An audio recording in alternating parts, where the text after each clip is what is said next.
네, 오늘 동역자 설교 주간으로 우리 박찬현 전사님이 우리 말씀을 전해드리도록 하겠습니다.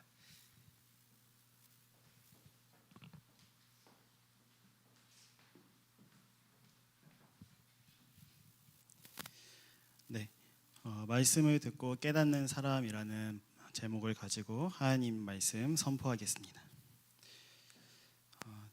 오늘 본문의 말씀은 우리가 익히 잘 알고 있는 말씀인 씨 뿌리는 자의 비유입니다. 이 비유는 흔히 7가지 천국 비유 중 첫 번째 비유입니다. 항상 잘 아는 말씀, 또 흔히 유명한 말씀이라고 하는 이 본문을 마주할 때는 어김없이 제게 부담감이 찾아옵니다. 뭔가 새로운 지식을 전달해야 하나? 아니면 그 누구도 발견하지 못한 그 비밀을 캐내서 찾아서 알려드려야 하나? 라는 부담감이 저도 모르게 설교를 준비하는 내내 찾아옵니다. 말씀을 준비할 때 제 자신을 먼저 말씀 앞에 세우기보단 어떻게 하면 이 설교 원고를 더 완성도를 높일지 이런 고민을 하면서 제 자신과 싸우며 계속 이 말씀을 준비했던 것 같습니다. 그러나 아는 말씀이라 할지라도 우리가 귀를 닫고 있는다면, 듣지 않는다면 이 말씀은 아무리 유명해도 우리에겐 전혀 무관한 말씀입니다. 잘 아는 말씀이라 할지라도 오늘 내게 주신 하나님의 말씀임을 믿으며 어떤 전문 지식을 습득하는 시간이 아니라 말씀 앞에 정직하게 나아가 회개하며 하나님 앞에 전심으로 나아가는 그런 시간이 되기를 소망합니다. 그럼 본문 말씀 보겠습니다. 1절에서 3절 말씀입니다. 그날 예수께서 집에서 나오셔서 바닷가에 앉으셨다. 많은 무리가 모여드니 예수께서는 배에 올라가서 앉으셨다. 무리는 모두 물가에 서 있었다. 예수께서 그들에게 비유로 여러 가지 일을 말씀하셨다. 그는 이렇게 말씀하셨다. 보아라, 씨를 뿌리는 사람이 씨를 뿌리러 나갔다. 아멘. 네. 많은 무리가 예수님의 주변에 모여듭니다.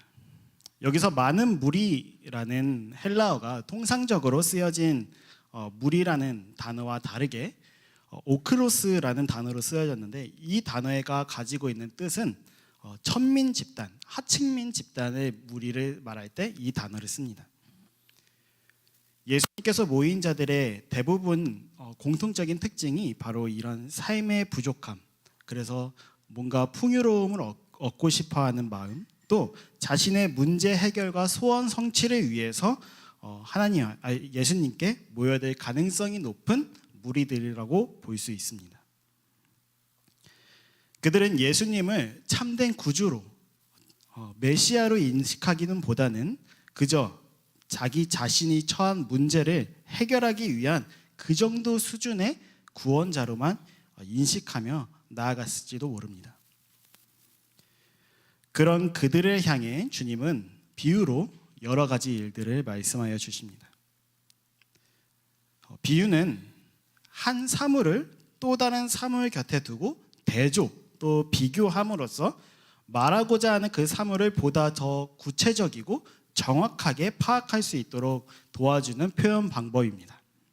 예를 들면 제 아내는 천사 같다 라는 말을 하면서 제 아내를 소개할 텐데, 이렇게 제 아내를 소개할 때 다른 사물과 대조하고 비교함으로써 제 아내를 더욱더 파악하기 또 설명하기 쉽게 도와주는 방법이 바로 비유법입니다.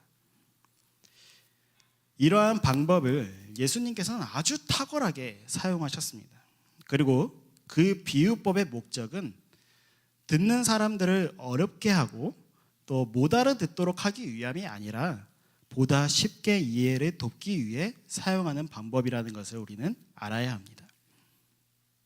이 비유를 통해서 어떤 특정 인물에게만 깨닫게 하고 또 어떤 특정 인물에게만 이 비밀을 독점시켜서 그 사람의 배를 채우거나 또 사리사욕을 채우도록 이 방법을 사용한 것이 아니라 들어도 듣지 못하고 말씀해 주셔도 이해하지도 깨닫지도 못하는 바로 우리 죄인인 우리를 위해 예수님께서 특별히 이런 방법을 써주신 주님의 은혜와 자비라는 것을 우리는 기억해야 합니다. 그러기에 오늘 이 말씀을 들을 때 주님께 구해야 할 것이 무엇입니까? 또 매일 말씀 앞에 설 때 우리가 구해야 할 것은 무엇입니까? 우리가 간구해야 할 것은 무지한 우리에게, 무지한 내게 이 하나님의 거룩하신 말씀이 깨닫게 해달라고 지혜를 구해야 하는 것입니다. 오늘 이 시간 우리의 간구를 들으시고 이 말씀을 통해서 깨닫게 하실 주님의 은혜를 누리며 이어서 말씀 보겠습니다. 4절에서 6절 말씀입니다. 그가 씨를 뿌리는데 덜어는 길가에 떨어지니 새들이 와서 그것을 쪼아 먹었다. 또 덜어는 흙이 많지 않은 돌짝밭에 떨어지니 흙이 깊지 않아서 싹은 곧 나지만 해가 뜨자 타버리고 뿌리가 없어 말라버렸다. 아멘. 성도님들, 길가라고 했을 때 어떤 이미지가 떠오르십니까? 저는 제일 먼저 이미지 되었던 것은 바로 딱딱한 바닥이라는 것이 떠올랐습니다. 씨를 뿌려도 뿌리 내릴 수도 없이 딱딱하고 굳은 그 길가는 씨가 뿌리를 내리는 것 자체를 완강히 거부하고 또 씨가 어떤 반응조차 할 수 없도록 차갑고 완악하며 전혀 씨에 대해 무관심한 곳이 바로 길가입니다. 씨가 밟히든 말든 씨가 어디 곳에 가든지 말든 전혀 무관하고 생각하지 않는 것이 바로 길가입니다. 그리고 그 씨를 방치하는 것을 넘어서 새들이 와서 그 씨를 쪼아 먹는다고 합니다. 성경에서 새는 악한 자, 사탄, 공중의 권세 잡은 자들을 표현할 때 주로 사용하는데 결국 씨가 자랄 수 없이 완악하고 굳어버린 이 씨가 머물 수도 유지할 수도 없는 땅이라는 것입니다. 그리고 여기서 악한 자들이 씨를 쪼아먹는데 이 쪼아먹다라는 원어적 뜻은 조금도 남김없이 완전히 먹어치워버리다라는 뜻을 가지고 있습니다. 씨의 그 어떤 흔적도 부스러기조차 없이 그런 것들을 찾아볼 수 없이 완벽히 없어지는 상태를 바로 말하고 있는 것입니다. 또 다음 덜어는 흙이 많지 않은 돌짝밭에 뿌려졌습니다. 돌짝밭은 이 중동 지역의 흔한 지형인데 지형 특성상 씨를 뿌리면 뿌리는 쉽게 나오지만 흙이 깊지 않아서 더 이상 뿌리를 내릴 수 없는 상태인 지형을 말합니다. 겉으로 볼 때에는 씨가 뿌려졌을 때 싹이 곧 돋아나서 좋은 땅처럼 보일지라도 흙이 얇고 부족하여 결코 온전히 뿌리를 내릴 수 없는 땅이 바로 이 돌짝밭 땅입니다. 또 이어서 또 덜어는 가시덤불에 떨어지니 가시덤불이 자라서 그 기운을 막았다. 여기서 가시덤불의 원어적인 뜻은 열매가 없어서 쓸모가 없는 것이라는 뜻을 가지고 있습니다. 가시는 이 성경에서 흔히 저주, 황폐함 등을 말할 때 또 표현할 때 사용되어지고 있는데 오늘 본문에서의 이 가시덤불은 열매를 맺는 데 있어 방해하는 모든 요소를 뜻합니다. 이 땅은 열매를 맺을 수 있는 땅이지만 가시덤불로 인해서 곡식이 자라도 결국 열매는 얻지 못하는 땅을 말하는 것입니다. 길갓, 돌짝밭, 가시덤불과 같은 땅이 아무리 좋은 씨를 최고급의 씨를 뿌릴지라도 그저 새의 먹잇감일 뿐, 또 밟힐 뿐, 그 밭에 아무런 유익을 줄 수 없고 그저 열매조차 볼 수 없는 비참한 땅이라는 것입니다. 8절 말씀을 보면 그러나 덜어는 좋은 땅에 떨어져서 열매를 맺었는데 어떤 것은 100배가 되고 어떤 것은 60배가 되고 어떤 것은 30배가 되었다. 귀 있는 사람은 들어라. 아멘. 좋은 땅은 이전에 설명했던 것과는 전혀 다른 땅입니다. 불필요한 모든 것들이 제거한 땅입니다. 비옥하고 씨가 자랄 수 있도록 모든 준비가 되어 있는 땅이 바로 이 좋은 땅이며, 이 땅은 이전에서는 볼 수 없었던 바로 열매가 맺힌 땅입니다. 개역 개정에 보면 더러는 좋은 땅에 떨어짐에 어떤 것은 100배, 어떤 것은 60배, 어떤 것은 30배의 결실을 하였느니라. 아멘. 여기서 결실을 하였느니라라는 헬라어의 뜻은 결실이 겨우겨우 이루어진 것이 아니라 지속적으로 생명력이 넘치는 풍성하게 결실을 맺고 있다는 의미를 가지고 있습니다. 좋은 땅에 심겨진 씨는 그 생명이 충만하여 열매를 간신히 하나 맺는 수준이 아니라 매일매일 풍성하게 열매를 맺는 그런 땅, 그런 열매라는 것을 의미하고 있습니다. 귀 있는 사람은 들어라.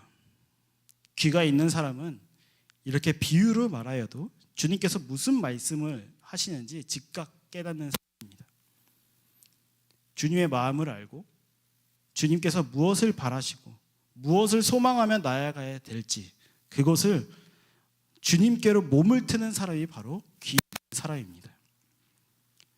반대로 예레미야는 귀가 막힌 사람을 이렇게 말하고 있는데, 예레미야는 하나님의 말씀을 듣지 못할 뿐 아니라 하나님의 말씀을 전하는 자를 비웃고 말씀조차 듣기 싫어하는 사람이 바로 귀를 막은 사람이라고 성경에 기록하고 있습니다. 10절에서 12절 말씀을 보면 제자들이 다가와서 예수께 말하였다. 어찌하여 그들에게는 비유로 말씀하십니까? 예수께서 그들에게 대답하셨다. 너희에게는 하늘나라의 비밀을 아는 것을 허락해 주셨지만 다른 사람에게는 그렇게 해주지 않으셨다. 가진 사람은 더 받아서 차고 남을 것이며 가지지 못한 사람은 가진 것마저 빼앗길 것이다. 아멘. 제자들은 예수님께 이 비유로 말씀하신 목적에 대해서 여쭤봅니다.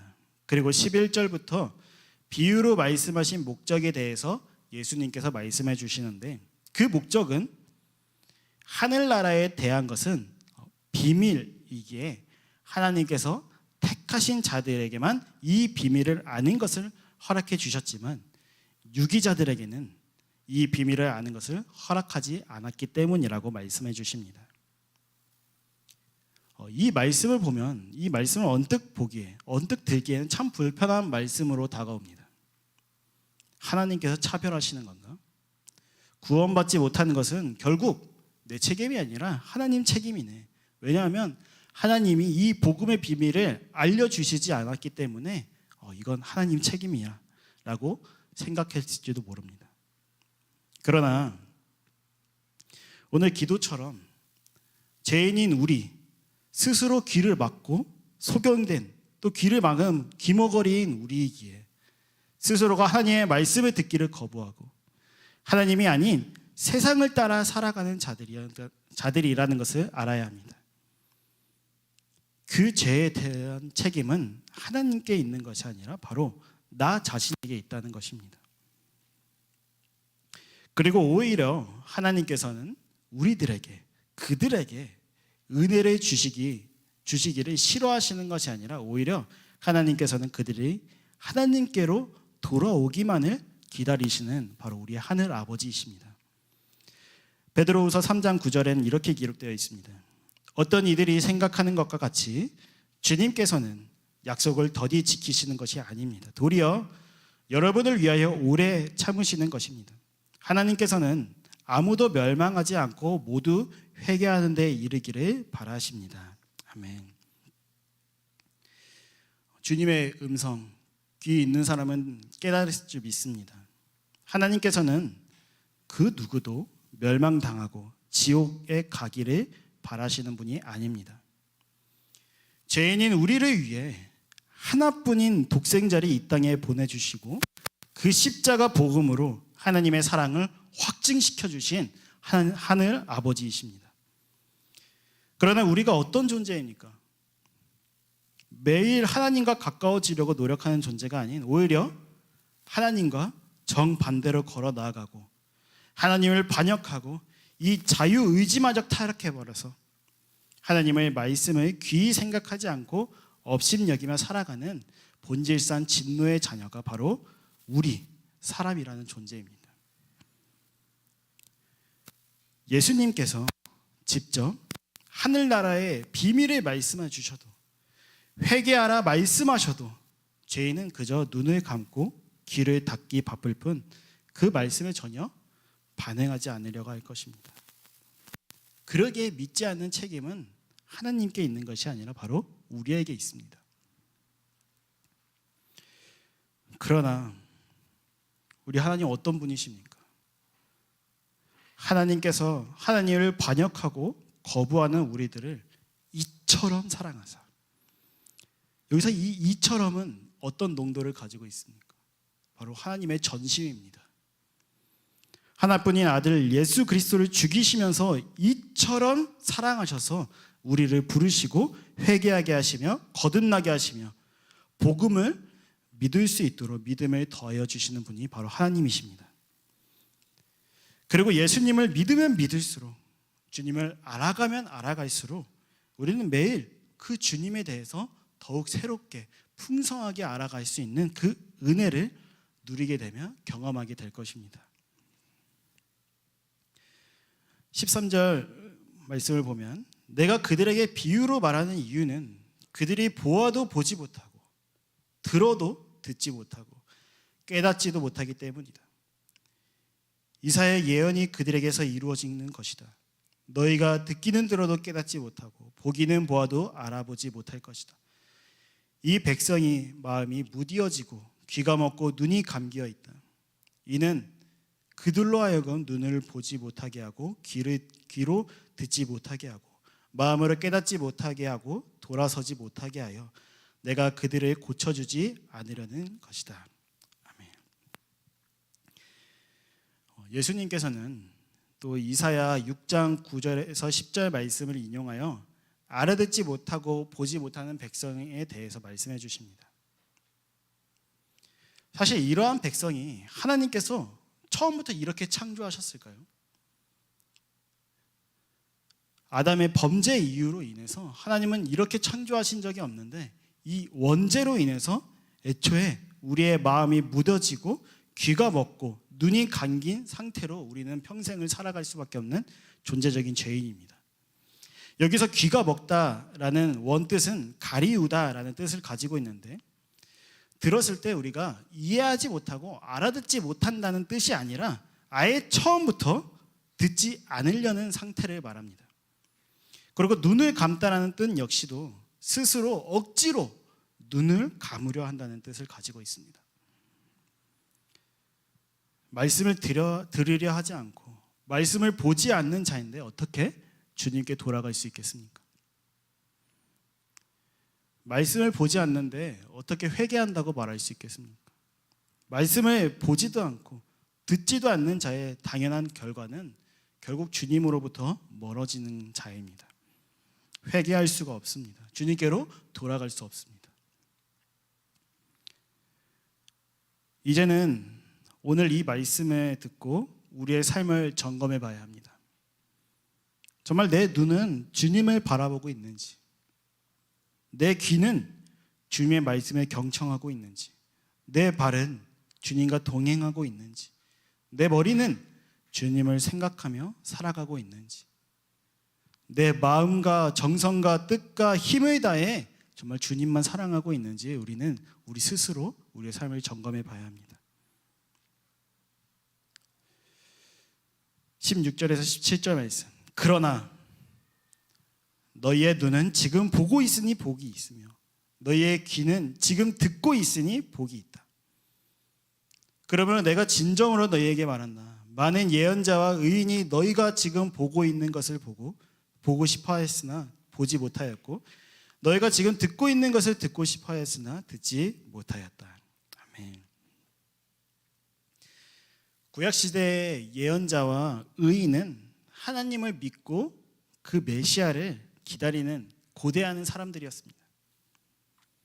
그러나 구약시대에 살았던 믿음의 사람들은 그저 그 메시아를 그림자로만 알고 하나님의 나라를 고대할 뿐 그 실체를 알 수 없었지만 신약 시대를 살아가는 우리들 어떻습니까? 메시아는 곧 예수님이시며 예수님은 우리의 주와 그리스도이심을 고백하는 자들입니다. 이런 영광스러운 특권을 누리고 있는 것이 바로 오늘 이 예배를 드리고 있는 우리들입니다. 이러한 은혜를 누리고 있음을 깨닫고 기억한다면 우리는 이제 귀를 막고 있는 그 손을 떼기 바랍니다. 또 눈을 가리고 있는 그 손을 내리시기 바랍니다. 그리고 주님께서 원하시고 바라시는 땅이 될 수 있도록 이제 다시 복음 앞으로 나아갈 때입니다. 18절에서 22절 말씀. 너희는 이제 씨를 뿌리는 사람의 비유가 무슨 뜻을 지녔는지를 들어라. 누구든지 하늘나라를 두고 하는 말씀을 듣고도 깨닫지 못하면 악한 자가 와서 그 마음에 뿌려진 것을 빼앗아간다. 길가에 뿌린 씨는 그런 사람을 두고 하는 말이다. 또 돌짝밭에 뿌린 씨는 이런 사람이다. 그는 말씀을 듣고 곧 기쁘게 받아들이기는 하지만 그 속에 뿌리가 없어서 오래가지 못하고 말씀 때문에 환난이나 박해가 일어나면 곧 걸려 넘어진다. 또 가시덤불 속에 뿌린 씨는 이런 사람이다. 그는 말씀은 듣기는 하지만 세상의 염려와 재물의 유혹이 말씀을 막아 열매를 맺지 못한다. 아멘. 평행 구절인 마가복음 4장과 누가복음 8장에는 이 씨를 하나님의 말씀이라고 기록되어 있습니다. 그러게 하나님의 말씀을 대하는 우리의 태도, 마음에 대해서 비유적으로 이해하기 쉽게 말씀하여 주신 것입니다.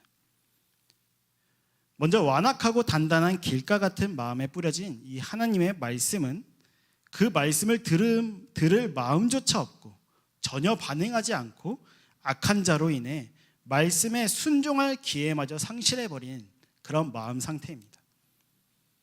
또 돌짝과 같은 마음 가진 사람은 어떻습니까? 뿌려진 이 하나님의 말씀은 그 말씀을 듣는 순간 참으로 기쁘고 긍정적으로 아멘 하며 나아가지만 예수님을 믿으면 필연적으로 찾아오는 그 환난이나 박해로 인해 넘어져 버리는 사람입니다. 여기서 환난은 삶의 여러 조건들을 통해 억압당하다라는 뜻을 가지고 있습니다. 그리고 핍박은 도망가는 노예를 잡기 위해서 개를 보내 추격한다라는 의미를 가지고 있습니다. 즉 말씀을 듣고 기뻐하고 즐거워하는 순간 그의 삶의 여러 가지 모양을 통해서 억압하고 그 기쁨을 기쁘게 누리지 못하도록 도망가지 못하도록 끝까지 추격하고 그때 받은 은혜, 그때 누렸던 기쁨, 즐거움들이 메마르도록 이를 갈며 기다리며 우는 사자와 같이 우리를 추격할 것입니다. 말씀을 듣고 이젠 달라질 거야 라고 결단하고 하루 이틀 정말 누구보다 열심 있게 종교 생활을 하지만 결국 자신의 교만함에 빠져 우리의 그 인간의 한계에 부딪혀 말라버릴 것입니다.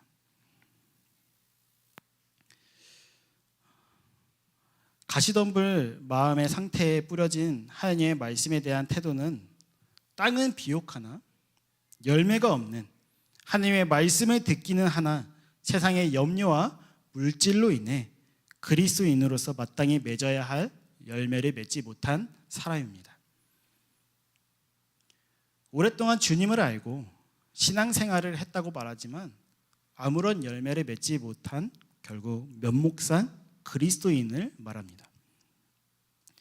오랜 시간 교회를 출석하고 수많은 교회 봉사를 해왔지만 이 가시덤불과 같은 요인들, 이런 요인들로 인해서 열매가 자라는 것처럼 보이나 실상 아무런 열매를 얻지 못하는 비참한 땅이 바로 이 가시덤불 같은 땅입니다. 연수가 오래되었다 할지라도 자칭 스스로 좋은 나무라고 말할지라도 그 열매로 그 나무를 아신다고 말씀하셨기에 열매가 없고 좋지 못한 열매를 맺는다면 아무리 멋있어 보이고 아무리 열정이 넘쳐 보이고 세월의 흔적이 많은 나무라 할지라도 그 나무는 나쁜 나무입니다. 하나님을 믿는다고 말하며 나는 그리스도인이라고 자신 있게 말하지만 실상 그의 삶에 하나님과 세상을 겸하여 살아가는 영적 간음을 저지르고 있는 자라면 그 사람이 바로 가시덤불과 같은 마음을 가진 사람일 것입니다. 그들의 삶을 유심히 들여다보면 주일날 말씀을 들어도 매일 머스트 라이프를 통해 여전히 머스트 라이프를 하지만 여전히 한편으로는 무엇을 먹을까? 무엇을 입을까? 내일 어떻게 살아갈까? 노후를 어떻게 편하게 보낼까? 라고 고민하며 살아가고 있는 것입니다. 이러한 걱정과 근심, 염려들이 바로 말씀을 보아도 말씀을 들어도 그 말씀을 막아 열매를 맺지 못하게 하는 것입니다. 그러나 우리 주님이 바라고 원하시는 마음은 이와 같은 마음이 아닌 열매 맺는 땅입니다. 포도나무 대신 주님께 접붙임 받고 있는 우리 가지된 우리가 좋은 포도 열매를 맺는 가지가 되기를 원합니다. 23절 그런데 좋은 땅에 뿌린 씨는 말씀을 듣고서 깨닫는 사람을 두고 하는 말인데 이 사람이야말로 열매를 맺되 100배 혹은 60배 혹은 30배의 결실을 낸다. 아멘. 아무리 작은 열매를 맺는다 할지라도 그 열매가 좋은 열매라면 그 땅은 좋은 땅이고 그 나무는 좋은 나무입니다. 좋은 열매를 맺는 지극히 작은 나무라고 할지라도 주님 보시기엔 그 나무가 아무리 지극히 작은 나무라 할지라도 좋은 나무입니다. 오늘 말씀을 통해 깨닫는 것이 무엇입니까? 여전히 우리의 삶을 되돌아보니 길가 같고 돌짝밭 같고 가시덤불 같은 땅을 살아가고 있는 듯 보이십니까? 믿음으로 하나님의 말씀을 지켜 나아가기가 만만치 않아 보이십니까? 네, 맞습니다. 이러한 생각은 당연하다고 생각합니다. 우리의 힘과 노력, 최선과 의지로는 우리 스스로 좋은 땅을 만들 수 없기 때문입니다. 사실 우리는 처음부터 길가와 같은 사람입니다. 애초에 하나님의 말씀을 완강히 거부하고 반역하며 주님을 배반하는 자들이 바로 우리이며 우리의 삶입니다. 그러나 오늘의 찬양의 고백처럼 살아갈 힘을 주시고 믿음을 주시는 분이 바로 우리 주님이십니다. 주님은 우리의 삶 가운데 우리가 알게 모르게 한 걸음 한 걸음 우리의 발걸음을 옮기시고 계십니다. 그리고 이 성화의 삶을 걸어가게 하고 계시는 중이십니다. 삶을 살아가면서 세상 여러 문제들로 인해 넘어질 때도 있죠. 때로는 말씀을 듣고 결단이 서지만 돌아서 버리면 메마를 때도 있습니다. 우리의 삶에 가정에서 직장에서 참 많이 힘들고 바쁘다는 핑계로 주님을 외면할 때도 있습니다. 근데 우리 주님은 택한 자들을 결코 포기하지 않으시고 끝까지 믿음으로 살아내게 하실 분이십니다. 우리의 힘으로는 내 마음을 개간할 수는 없지만 주님께서 우리의 마음을 개간하시고 불필요한 모든 것을 제거하여 주시고 결국 이 성화의 걸음을 마치는 그날 구원이라는 열매를 맺게 해주실 것입니다. 그리고 그 구원이라는 열매를 맺을 때 주님과 영원히 함께하는 그날을 우리 가운데 이루실 것입니다. 그러기에 우리가 마땅히 매일 취해야 할 태도가 무엇입니까? 그것은 바로 회개입니다. 회개는 다시 똑같은 죄를 짓지 않는 것입니다. 내가 일상 속에 매일 짓는 그 죄로부터 돌이켜 주님의 말씀을 기쁨으로 받고 또 깨닫고 순종하며 우리의 삶에 실제로 살아내는 것이 바로 회개입니다. 사랑하는 성도님들, 믿음으로 산다는 것은 사람 수준에서는 참 어렵고 불가능한 일처럼 느껴집니다. 사실 맞습니다. 그러나 사람 수준에서는 이 좋은 땅으로 살아갈 수는 없지만 우리 주님이 함께 하신다면, 주님을 온전히 믿고 살아간다면 우리 주님께서 반드시 좋은 땅 가운데서 좋은 열매를 맺게 해 주실 것입니다. 그 일은 이미 창세 전부터 우리를 택하시고 지금까지도 또 앞으로 이 일을 일하실 것이며 우리를 이 세상 가운데 믿음으로 승리하며 살아가게 하실 것입니다. 그 승리를 누리기 위해 동일한 결론 무엇입니까? 주님의 말씀을 묵상하고 기도하는 것입니다. 그래서 말씀과 기도로 모든 삶의 영역에서 거룩한 삶을 살아내는 것입니다. 주님도 포기하지 않으셨습니다. 우리도 포기하지 맙시다. 설교에서 매주 동일한 결론을 말했듯이 우리 주님도 여전히 우리에게 매일의 삶 속에서 동일한 결론, 동일한 말씀으로 찾아오십니다. 내게 돌아오라. 내가 그 일을 이루겠다. 오늘도 하나님의 말씀 앞에 완강히 거부하는 자가 아닌 하나님의 말씀을 듣고 깨달아 좋은 땅에 심겨져 열매 맺는 삶을 살아가는 머스트교의 모든 성도님들이 되기를 소망합니다. 그래서 주님 다시 오시는 그날까지 포기하지 않고 좋은 열매를 맺어 그 구원의 열매를 맺어 하나님께 영광 올려드리는 우리 모두가 되기를 간절히 소망합니다. 이 시간 기도하겠습니다. 네, 주님,